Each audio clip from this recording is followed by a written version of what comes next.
Hi, so I am continuing to read my book, The Giver of the Stars by Jojo Moyes, and we are now on chapter 3. 2 purple bruises on her knees, 1 on her left ankle, and blisters in places she didn't know blisters could exist. A cluster of infected bites behind her right ear, 4 broken nails, slightly grubby, she had to admit, and sunburn on her neck and nose. A 2-inch long graze on her right shoulder from being scraped against a tree, and a mark on her left elbow where Spirit had bitten her when she tried to slap a horsefly. Alice peered at her grimy face in the mirror, wondering what people back in England would make of the scabby cowgirl staring back at her. It had been more than a fortnight and nobody had mentioned that Isabel Brady had still not arrived to join the little team of pack horse librarians, so Alice didn't feel able to ask. Frederick didn't say much other than to offer her coffee and help her with Spirit.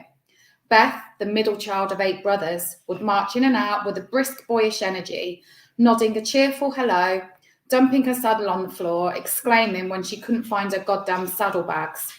And Isabel's name simply failed to appear on the little cards on the wall with which they signed themselves in and out of shifts. Occasionally, a large dark green motor car would sweep by with Mrs. Brady in the front, and Marjorie would nod, but no words passed between them. Alice began to think that putting her daughter's name out there had been a way for Mrs. Brady to encourage other young women to come forward. So it was something of a surprise when the motor car pulled up on Thursday afternoon, its huge wheels sending a spray of sand and grit up the steps as it stopped. Mrs. Brady was an enthusiastic, if easily distracted driver, prone to sending locals scattering as she turned her head to wave at some passer-by, or swerved extravagantly to avoid a cat in the road. Who is that? Marjorie didn't look up. She was working her way through 2 piles of returned books, trying to decide which were too damaged to go out again. There was little point sending out a book in which the last page was missing, as had happened already once. Waste of my time had been the response from the sharecropper who had been given the good earth by Pearl S. Buck. I won't be reading a book again. Think it might be Mrs. Brady. Alice, who had been treating a blister on her heel, peered out of the window, trying to remain inconspicuous. She watched him as Mrs. Brady closed the driver's door and paused to wave at somebody across the street. And then she saw a younger woman emerge from the passenger side, red hair pulled back and pinned into neat curls. Isabel Brady. It's both of them, Alice said quietly. She tucked her sock back on, wincing. I'm surprised. Why? Said Alice. Isabel made her way around the side of the car until she was level with her mother. It was then that Alice saw she walked with a pronounced limp and that her lower left leg was encased in a leather and metal brace. The shoe at the end built up so that it resembled a small black brick. She didn't use a stick, but rolled slightly as she moved, and concentration, or possibly discomfort, was writ large on her freckled features. Alice pulled back, not wanting to be seen to be watching, as they made their way slowly up the steps. She heard a murmured conversation, and then the door opened. Miss O'Hare. Good afternoon, Mrs. Brady. Isabel. I'm so sorry for the delay in getting Izzy started. She had some things to attend to first. Just glad to have you. We're about ready to send Mrs. Van Cleve out on her own, so the more the merrier. I'll have to get you sorted out with a horse, though, Miss Brady. I wasn't sure when you were coming. I'm no good at riding, said Izzy quietly. Wondered as much. Never seen you on a horse.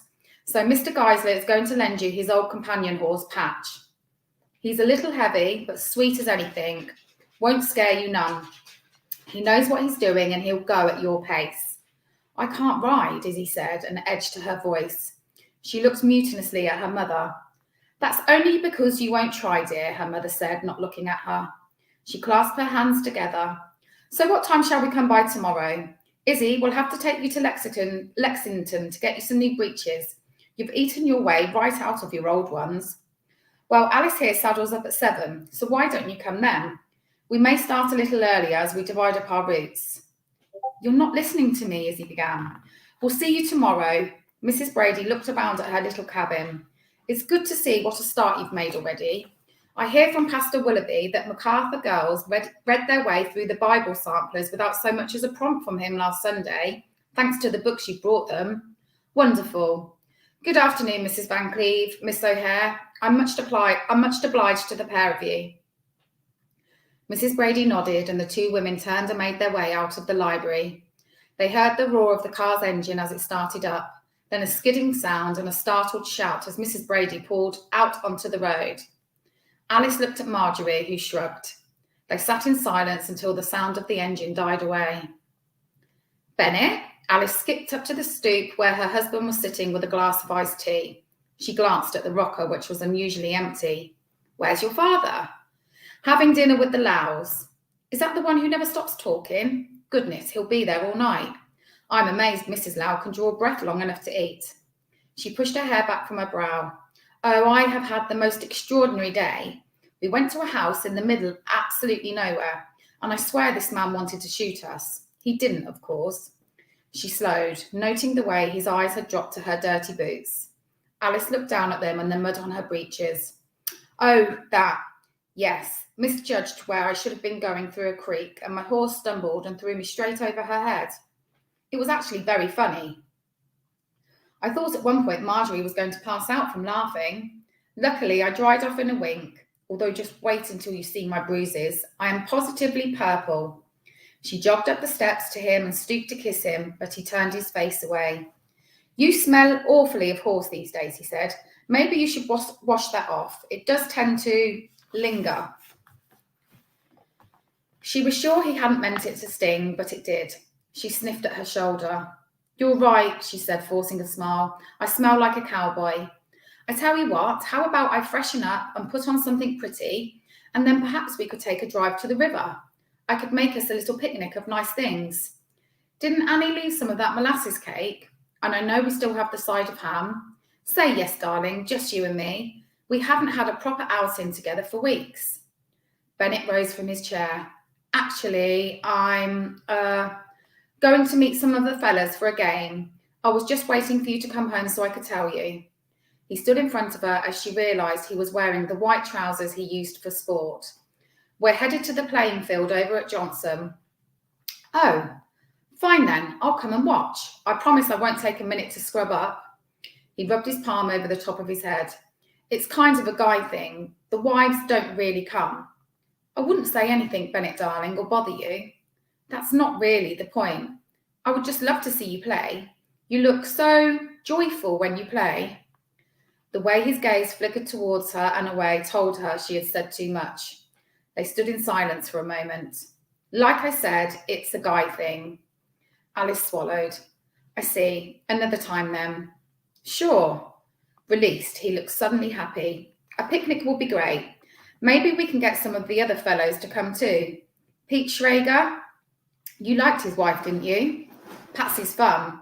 You and she will become real friends, I know it. Oh, yes, I suppose so. They stood awkwardly in front of each other for a moment longer. Then Bennett reached out a hand and leaned forward as if to kiss her. But this time it was Alice who stepped back. It's okay. You really don't have to. Goodness, I do weep. Awful. How can you bear it? She backed away, then turned and ran up the steps 2 at a time so that he couldn't see her eyes had filled with tears. Alice's days had settled into something of a routine since she had started work. She would rise at 5:30, wash and dress in the little bathroom along the hall. She was grateful for it, as she had swiftly become aware that half the homes in Baileyville still had outhouses or worse. Bennett slept like someone dead, barely stirring as she pulled on her boots, and she would lean over and kiss his cheek lightly, then tiptoe downstairs. In the kitchen, she would retrieve the sandwiches she had made the evening before, grab a couple of the biscuits that Annie left out on the sideboard, wrap them in a napkin, and eat them as she walked the half mile to the library. Some of the faces she passed on her walk had become familiar. Farmers on their horse-drawn buggies, lumber lorries making their way towards the huge yards, and the odd miner who had overslept, his lunch pail in his hand. She had begun to nod to the people she recognised. People in Kentucky were so much more civil than they were in England, where you were likely to be viewed with suspicion if you greeted a stranger in too friendly a manner. A couple had started to call out across the road to her. How's that library going? And she would respond, oh, quite well, thank you. They always smiled, though sometimes she suspected they spoke to her because they were amused by her accent. Either way, it was nice to feel she was becoming part of something. Occasionally, she would pass Annie walking briskly, head down on her way to the house. To her shame, she wasn't sure where the housekeeper lived, and she would wave cheerily, but Annie would simply nod, unsmiling, as if Alice had transgressed some unspoken rule in the employer-employee handbook. Bennett, she knew, would rise only after Annie arrived at the house, woken with coffee on a tray, Annie having already taken the same to Mr. Van Cleve. By the time the two men were dressed, the bacon, eggs and grits would be waiting for them on the dining table, the cutlery set just so. At 8:15, they would head off in Mr. Van Cleve's burgundy Ford convertible sedan to Hoffman Mining.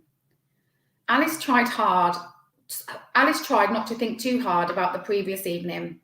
She had once been told by her favourite aunt that the best way to get through life was not to dwell on things, so she packed those events into a suitcase and shoved it to the back of a mental cupboard, just as she had done with numerous suitcases before. There was no point lingering on the fact that Bennett had plainly gone drinking long after his baseball game had ended, returning to pass out on the daybed in the dressing room, from where she heard his convulsive snores until dawn. There was no point thinking too hard about the fact it had now been more than 6 months, long enough for her to acknowledge that this might not be normal newlywed behaviour. Like there was no point in thinking too hard that it was obvious neither of them had a clue how to discuss what was going on, especially as she wasn't even sure what was going on.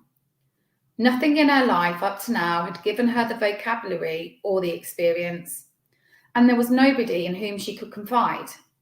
Her mother thought conversation about any bodily matters, even the filing of nails, was vulgar. Alice took a breath. No, better to focus on the road ahead, the long, arduous day with its books and its ledger entries, its horses and its lush green forests. Better not to think too hard about anything, but to ride long and hard, to focus diligently on her new task, on mesmerising routes, jotting down addresses and names, and sorting books so that by the time she returned home, it was all she could do to stay awake long enough to eat dinner, take a long soak in the tub, and finally fall fast asleep. It was a routine, she acknowledged, that seemed to suit them both. "She's here," said Frederick Geisler, passing her on her way in. He tipped his hat, his eyes crinkling. "Who?" She put down her lunch pail and peered towards the window at the back. "Miss Isabel." He picked up his jacket and headed for the door.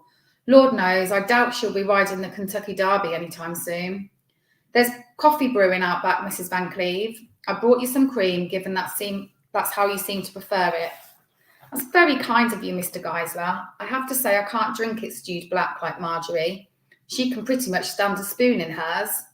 Call me Fred. And well, Marjorie does things her own way, as you know." He nodded as he closed the door. Alice tied a handkerchief around her neck to protect it from the sun and poured a mug of coffee, then walked around to the back where the horses were tethered in a small paddock. There she could see Marjorie bent double, holding Isabel Brady's knee as the younger girl clutched the saddle of a solid-looking bay horse. He stood immobile, his jaw working in a leisurely manner around a clump of grass, as if it had been there for some time. "You've got to spring a little, Miss Isabel," Marjorie was saying through gritted teeth. "If you can't put your shoe in the stirrup, then you're going to have to bounce your way up. Just 1, 2, 3, and hup." Nothing moved. "Bounce." "I don't bounce," said Isabel crossly. "I'm not made of Indian rubber. Just lean into me, then 1, 2, 3, and spring your leg over. Come on, I've got you." Marjorie had a firm grip on Isabel's braced leg, but the girl seemed incapable of springing. Marjorie glanced up and noticed Alice. Her expression was deliberately blank. "It's no good," the girl said, straightening. "I can't do it, and it's pointless to keep trying." "Well, it's a heck of a long walk up those mountains, so you're going to have to work out how to get on him somehow." Surreptitiously, Marjorie rubbed at the small of her back. "I told Mother this was a bad idea, but she wouldn't listen." Isabel saw Alice, and that seemed to make her even crosser. She flushed, and the horse shifted. She yelped as it nearly stood on her foot, and stumbled in her effort to get out of the way. "Oh, you stupid animal." "Well, that's a little rude," Marjorie said. "Don't listen, Patch." "I can't get up. I don't have the strength. This whole thing is ridiculous. I don't know why my mother won't listen to me. Why can't I just stay in the cabin?" "Because we need you out there delivering books." It was then that Alice noticed the tears in the corners of Isabel Brady's eyes, as if this were not just a tantrum, but something that sprang from real anguish. The girl turned away, brushing at her face with a pale hand. Marjorie had seen them too. They exchanged a brief, awkward look. Marjorie rubbed her elbows to get the dust from her shirt. Alice sipped her coffee. The sound of Patch's chewing, regular and oblivious, was the only thing that broke the silence. "Isabel, can I ask you a question?" said Alice after a moment. "If you're sitting or only walking short distances, do you need to wear the brace?" There was a sudden silence, as if the word had been verboten. "What do you mean?" "Oh, I've done it again," thought Alice, but she was too far in now. "That leg brace. I mean, if we took it off and your boots, you could wear normal riding boots. You could mount on the other side of Patch here using the other leg, and maybe just drop the books by the gates instead of climbing on and off like we do. Or maybe, if the walk isn't too far, it wouldn't matter." Isabel frowned. "But I don't take off the brace. I'm supposed to wear it all day." Marjorie frowned, thinking. "You ain't going to be standing though, right?" "Well, no," Isabel said. "You want me to see if we've got some other boots?" Marjorie asked. "You want me to wear another person's boots?" said Isabel dubiously. "Only till your ma buys you a fancy pair from Lexington. What size are you?" "I have a spare pair," said Alice. "But even if I get on one leg, it's shorter. I won't be balanced," said Isabel. Marjorie grinned. "That's why we got adjustable stirrup leathers. Most people round here ride half crooked anyway, drunk or not." Perhaps it was because Alice was British and had addressed Isabel in the same clipped tones that she addressed the Van Cleves when she wanted something. Or perhaps it was the novelty of being told she didn't have to wear a brace. But an hour later, Isabel Brady sat astride Patch, her knuckles white as she gripped her reins, her body rigid with fear. "You're not going to go fast, are you?" She said, her voice tremulous. "I really don't want to go fast." "You coming, Alice? Reckon this is a good day for us to head round the town, schoolhouse and all. Long as we can keep Patch here from falling asleep, we'll have a fine day. You okay, girls? Off we go." Isabel said almost nothing for the first hour of their ride. Alice, who rode behind her, heard the occasional squeal as Patch coughed or moved his head. Marjorie would lean back in her saddle and call something encouraging, but it took a good 4 miles before Alice could see that Isabel had allowed herself to breathe normally, and even then she looked furious and unhappy, her eyes glittering with tears, even though they barely broke out of a slumberous walk. For all they had achieved in getting her onto a horse, Alice could not see how on earth this was going to work. The girl didn't want to be there. She couldn't walk without a brace. She clearly didn't like horses. For all they knew, she didn't even like books. Alice wondered whether she would turn up the following day, and when she occasionally met Marjorie's eye, she knew she was wondering the same. She missed the way they normally rode together, the easy silences, the way she felt as if she was learning something with Marjorie's every casual utterance. She missed the exhilarating gallops at the flatter tracks, yelling encouragement at each other on wheeling horses as they worked out ways to traverse rivers, fences, and the satisfaction as they jumped a flint-strewn gap. Perhaps it would be easier if the girl wasn't so sullen. Her mood seemed to cast a pall over the morning, and even the glorious sunshine and soft breeze couldn't alleviate it. In all likelihood, we'll be back to normal tomorrow, Alice told herself, and was reassured by the thought. It was almost 9:30 by the time they stopped at the school, a small weatherboarded one-room building, not unlike the library. Outside, there was a small grassy area, worn half bare from constant use, and a bench underneath a tree. Some children sat outside cross-legged, bent over slates, while inside others were repeating times tables in a frayed chorus. "I'll wait out here," Isabel said. "No, you won't," Marjorie said. "You come on into the yard. You don't have to get off the horse if you don't want to. Mrs. Baedeker, you in there? A woman appeared at the open door, followed by a clamour of children. As Isabel, her face mutinous, followed them into the yard, Marjorie dismounted and introduced the two of them to the school teacher, a young woman with neatly coiled blonde hair and a German accent, who Marjorie explained afterwards was the daughter of one of the overseers at the mine. They got people from all over the world up there, she said. Every tongue you can imagine. Mrs. Baedeker here speaks 4 languages. The teacher, who professed herself delighted to see them, brought the entire class of 40-odd children out to say hello to the women, pet the horses and ask questions. Marjorie pulled from her saddlebag a selection of children's books that had arrived earlier that week, explaining the plot of each as she handed them out. The children jostled for them, their heads bent low as they sat to examine them in groups on the grass. One, apparently unafraid of the mule, stepped into Marjorie's stirrup and peered into her empty bag in case she might have missed one. Miss, do you have any more of the books? A gap-toothed girl with her hair in twin plaits gazed up at Alice. Not this week, she said, but I promise we'll bring more next week. Can you bring me a comic book? My sister read a comic book and it was awful good. It had pirates and a princess and everything. I'll do my best, said Alice. You talk like a princess, the girl said shyly. Well, you look like a princess, said Alice, and the girl giggled and ran away. 2 boys, around 8 years old, sauntered past Alice to Isabel, who was waiting near the gate. They asked her name, which she gave them, and smiling, in a one-word answer. Here your horse, miss? No, said Isabel. You got a horse? No, I don't much care for them, she scowled, but the boys didn't appear to notice. What's his name? Isabel hesitated. Patch, she said, eventually casting a glance behind her, as if bracing herself to be told she was wrong. One boy told the other animatedly about his uncle's horse that could apparently leap a fire truck without breaking a sweat, and the other said he had once ridden a real-life unicorn at the county fair, and it had a horn and everything. Then, having stroked Patch's whiskery nose for a few minutes, they appeared to lose interest, and with a wave at Isabel, they wandered off to where their classmates were looking at books. Isn't this lovely, children? Mrs. Baedeker called. These fine ladies will be bringing us new books every week, so we have to make sure we look after them. Don't bend the spines, and Willie and Brian, we do not throw them at our sisters, even if they do poke us in the eye. We will see you next week, ladies. Much obliged to you. The children waved cheerfully, their voices rising in a crescendo of goodbyes, and when Alice looked back some minutes later, there were still a few pale faces peering out, waving enthusiastically through the windows.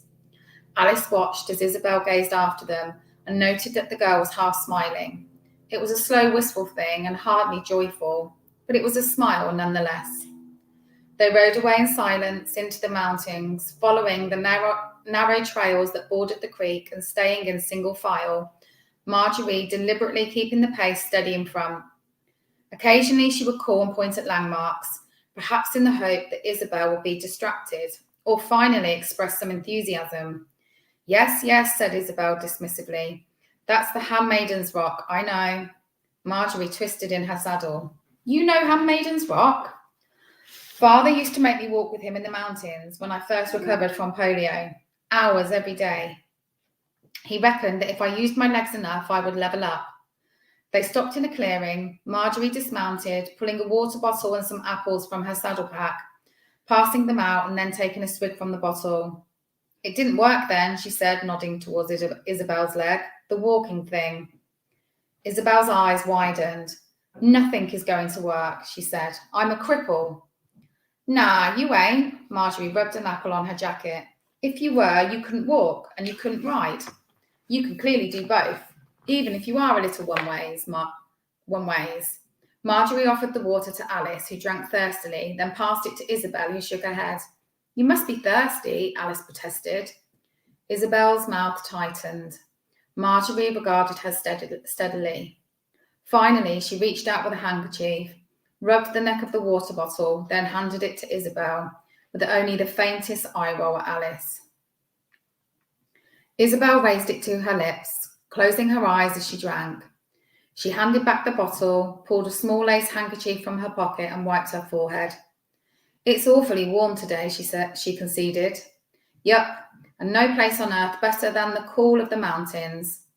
Marjorie strode down to the creek and refilled her bottle, screwing the lid back on tightly. Give me in patch 2 weeks, Miss Brady, and I promise you, legs or no, you won't want to be anywhere else in Kentucky. Isabel looked unconvinced. The women ate their apples in silence, fed the horses and Charlie the cause, then mounted again. This time, Alice noted, Isabel scrambled up by herself without complaint. She rode behind her for a while watching. You like the children? Alice rode up next to her as they started on the track to the side of a long green field. Marjorie was some distance ahead, singing to herself, or perhaps to the mule. It was often hard to tell. I'm sorry. You looked happier at the school. Alice smiled tentatively. I thought you might have enjoyed that part of today. Isabel's face clouded. She gathered up her reins and half turned away.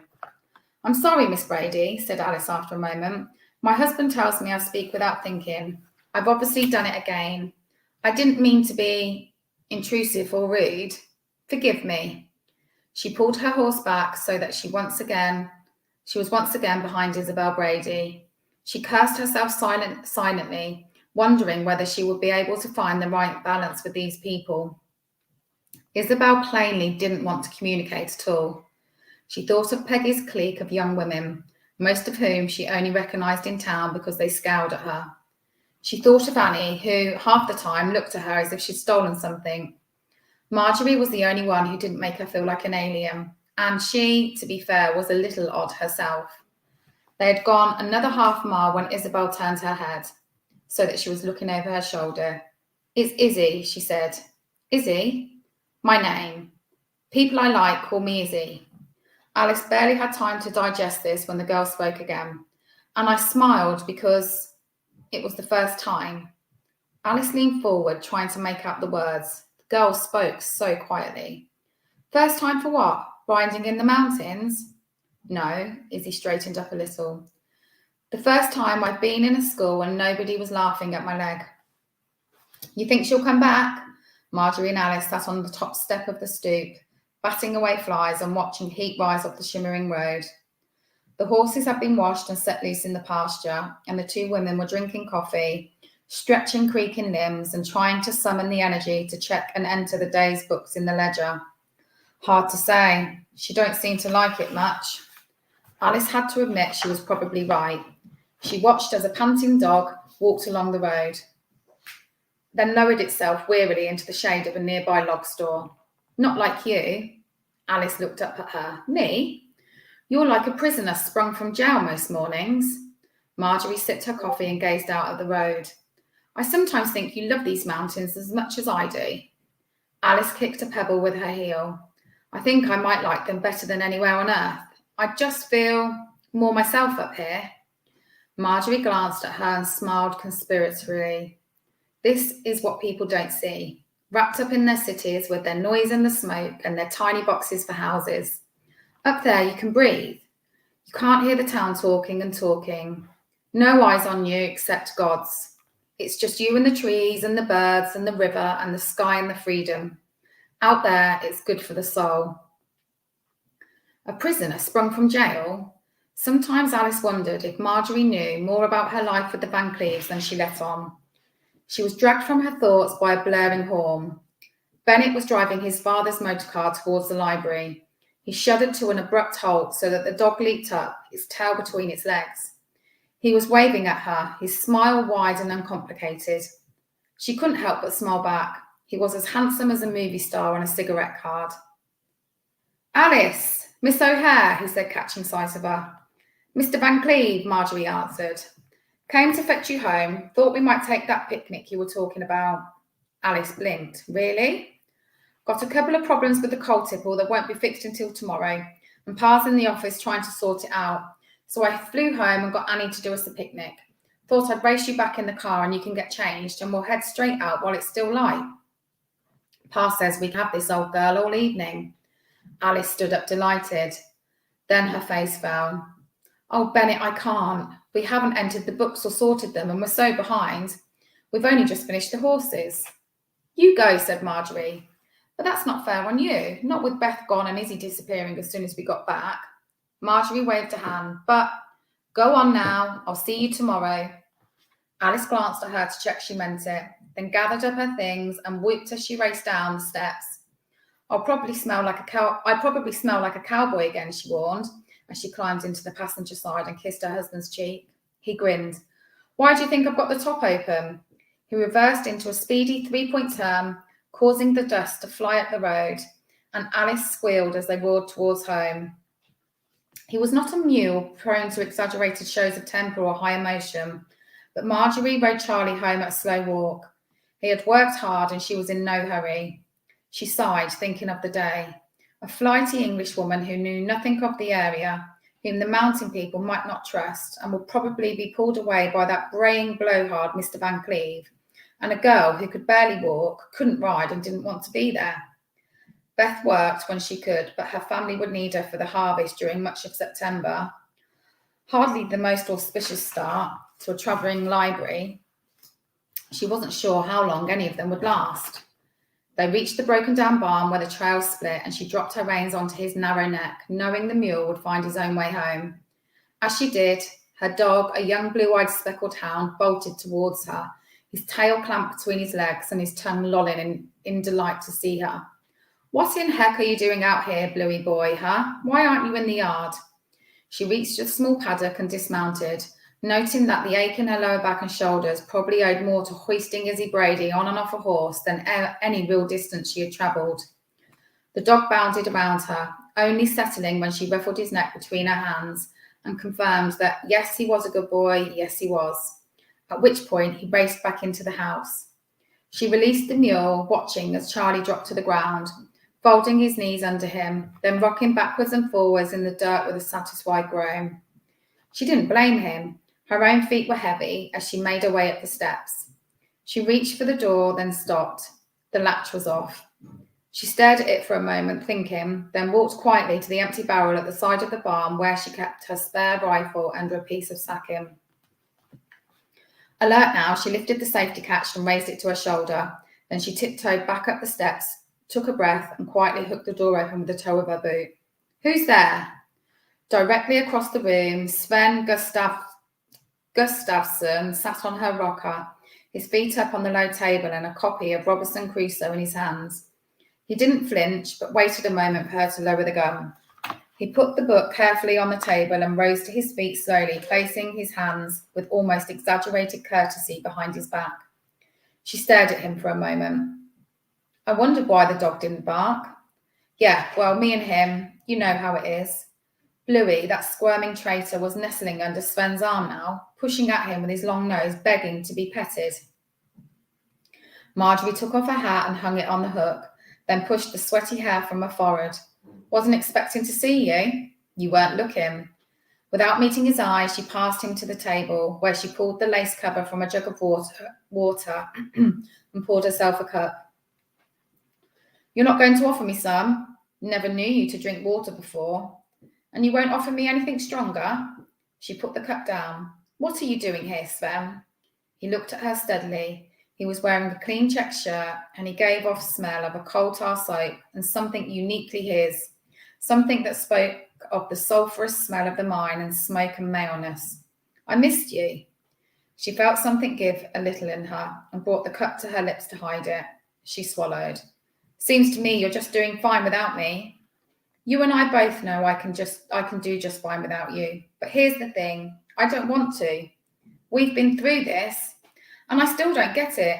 I told you if we marry, I won't try to pin you down. I won't control you. I'll let you live exactly as you live now, except you and I. You'll let me, will you? God damn it, Marge, you know what I mean. His jaw tightened. I'll let you be. We can be exactly as we are now. Then what's the point in us going through with a wedding? The point is that we'll be married in the eyes of God, not sneaking around like a pair of goddamn kids. You think I like this? You think I want to hide from my own brother, from the rest of the town, the fact that I love the bones of you? I won't marry you, Sven. I always told you I wouldn't marry anybody. And every time you go on about it, I swear my head feels like it's going to explode, just like the dynamite in one of your tunnels. I won't talk to you if you're just going to keep coming here and going over the same thing again and again. You won't talk to me anyways, so what in hell am I supposed to do? Leave me alone like we decided, like you decided. She turned away from him and walked to the bowl in the corner where she had covered some beans she had picked early that morning. She began stringing them one by one, snapping off the ends and throwing them into a pan, waiting for the blood to stop thumping in her ears. She felt him before she saw him. He walked quietly across the room and stood directly behind her so that she could feel his breath on her bare neck. She knew without looking that her skin flushed where it touched her. I'm not like your father, Marjorie, he murmured. If you don't know that about me by now, there's no telling you. She kept her hands busy. Snap, snap, snap. Keep the beans, discard the string. The floorboards creaked under her feet. Tell me you don't miss me. 10 gone. Strip off that leaf. Snap. And another. He was so close now that she could feel his chest against her as he spoke. His voice lowered. Tell me you don't miss me, and I'll head out of here right now. I won't bother you again, I promise. She closed her eyes. She let the knife fall and put her hands on the work surface, palms down, her head dipping. He waited a moment, then placed his own over them gently so that hers were entirely covered. She opened her eyes and regarded them. Strong hands, knuckles covered with raised burn scars. Hands she had loved for the best part of a decade. Tell me, he said quietly into her ear. She turned then, swiftly taking his face between her hands and kissing him hard. Oh, but she had missed the feel of his lips on hers, his skin against hers. Heat rose between them, her breath quickened, and everything she told herself, the logic, the arguments she had rehearsed in her head in the long dark hours, melted away as his arm slid around her, pulling her into him. She kissed him and she kissed him and she kissed him, his body familiar and newly unfamiliar to her, reason leeching away with aches and pains and frustrations of the day. She heard a clatter as the bowl fell to the floor. Then it was only his breath, his lips, his skin upon hers, and Marjorie O'Hare, who would be owned by nobody, untold by nobody, let herself soften and give her body lowering inch by inch until it was pinned against the wooden sideboard by the weight of his own. What kind of bird is that? Look at the colour of it, it's so beautiful. Bennett lay on his back on the rug as Alice pointed above them to the branches of the tree. Around them sat the remains of their picnic. Darling, do you know what bird that is? I've never seen anything as red as that. Look, even its beak is red. I'm not much for reading up on birds and such, sweetheart. She saw that Bennett's eyes were closed.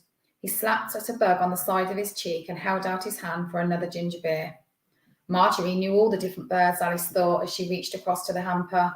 She resolved to ask her the following morning. As they rode, Marjorie talked to Alice of milkweed and goldenrod, pointing out Jack in the pulpit and the tiny, fragile flowers of touch-me-nots, so that once where Alice had just seen a sea of green, she had pulled back a veil to reveal a whole new dimension. Below them, the creek trickled peacefully, the same creek Marjorie had warned her that would become a destructive torrent during the spring. It seemed so unlikely. For now the earth was dry, the grass a soft thatch under their heads, the crickets a steady hum across the meadow. Alice handed her husband the bottle and waited as he lifted himself on one elbow to take a swig from it, half hoping that he would just lean over and scoop her up. When he lowered himself down, she tucked herself into his arm and placed her hand on his shirt. Well, I could just stay like this all day, he said peaceably. She reached her arm across him. Her husband smelt better than any man she'd ever met. It was as if he carried the sweetness of the Kentucky grass with him. Other men sweated and grew sour and grubby. Bennett always returned from the mine settlement as if he had just walked out of a magazine advertisement. She gazed at his face, at the strong contours of his chin, the way his honey-coloured hair was clipped short just around his ears. Do you think I'm pretty, Bennett? You know I think you're pretty. His voice was sleepy. Are you happy we got married? Of course I am. Alice trailed a finger around his shirt button. Then why?